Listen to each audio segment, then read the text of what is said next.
Hey, this is Laura, and I decided to make a video explaining how to make a budget because I realized some people haven't made one before and maybe they just don't know where to start.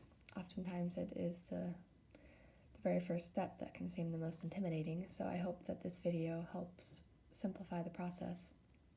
So, first of all, I like to make mine on my Google Drive, so I go to my Gmail account, open up my drive, and then click to open a new Google spreadsheet.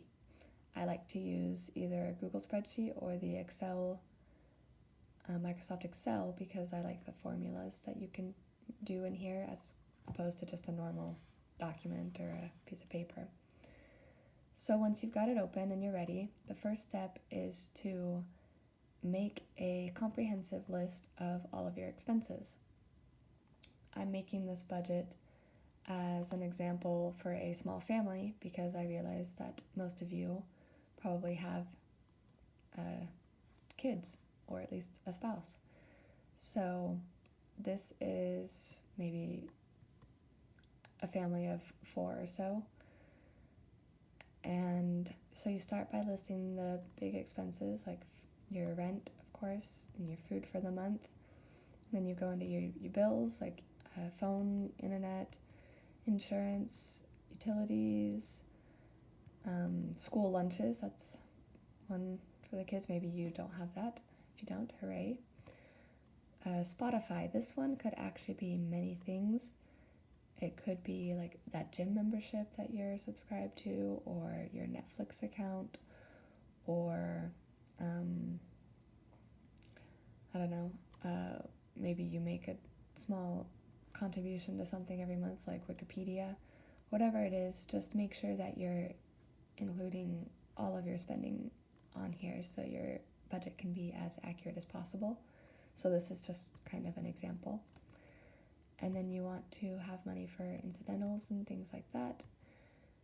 Trying to put money into savings if you can. And then we've got loans and credit cards and car payments and things like that. And last, I've written down fun. So once you have those and you figured out about how much you're paying each month, it can be helpful to go look at your credit card statements and see kind of if there are recurring charges happening and make sure you're not missing anything for here.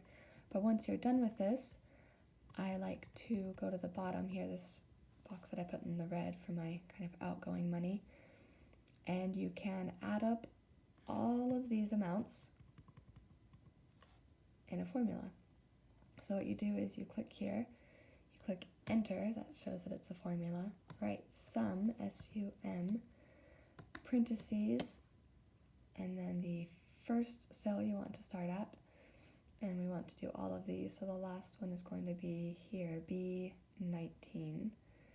So B2 colon B19, you can see it highlights all the ones we're going to do, and your parentheses, and voila, you've got your total is $2,970.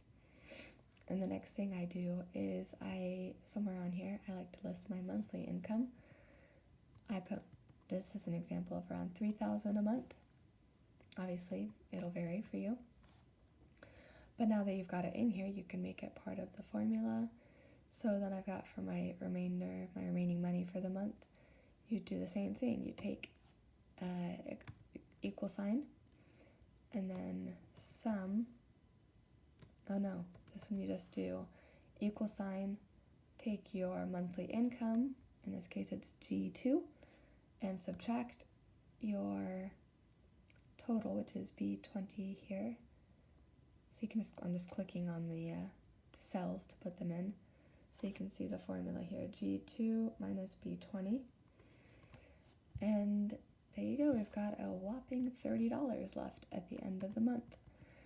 You can put that into your fund if you want, or at least part of it, or you can do a lot of things with it. Honestly, this isn't necessarily about how to spend your money, but just how to get your budget going. But yeah, in the middle here you'll see I've got my big expenses kind of, and that's so I can figure out kind of how much I still owe and roughly when I could get these things paid off. I just like to have my financial information all together.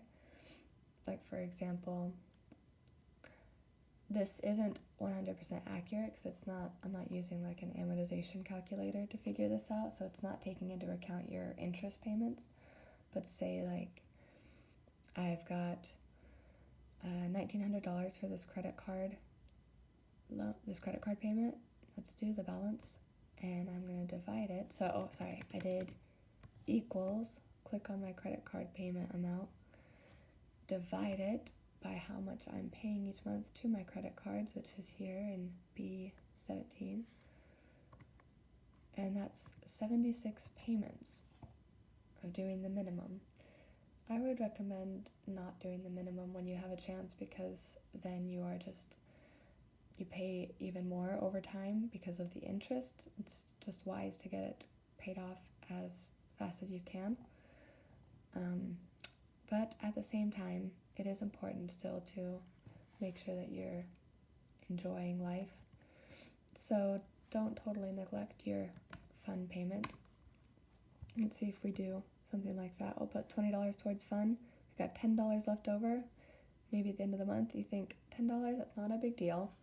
But if we add it to our credit card payment, let's see hypothetically how much it could cut off. So do equals, again, credit card, E4, divide it by my $25 credit card payment here, plus an extra 10. Let's put that in parentheses so it's adding them together, all right? And look at that. It went from 76 months to 54 months. So you cut about 20 months off of this payment. Again, not including the interest, just by adding an extra $10 a month. So it's a pretty good feeling to be able to kind of see how long until you can become debt-free. And then the great thing is, once you have that, like in 54 months, say, you have that credit card payment paid off, and then you can put that $25 towards your student loans or your car payment and pay those off even faster. And it seems like a little thing, but honestly, every little bit can help, because you are essentially racing the clock so you don't have to pay as much interest. The faster you can get that principal paid off, the better. So any extra money beyond the minimum is going to benefit you in the long run by quite a bit. So that is my simple explanation for how to get your budget going. I hope that it was helpful. And if you have any questions, feel free to email me. It's the talesofamigratingdrake@gmail.com. You can also just leave a comment on the YouTube video or on the blog. Thank you, and good luck with your budgets.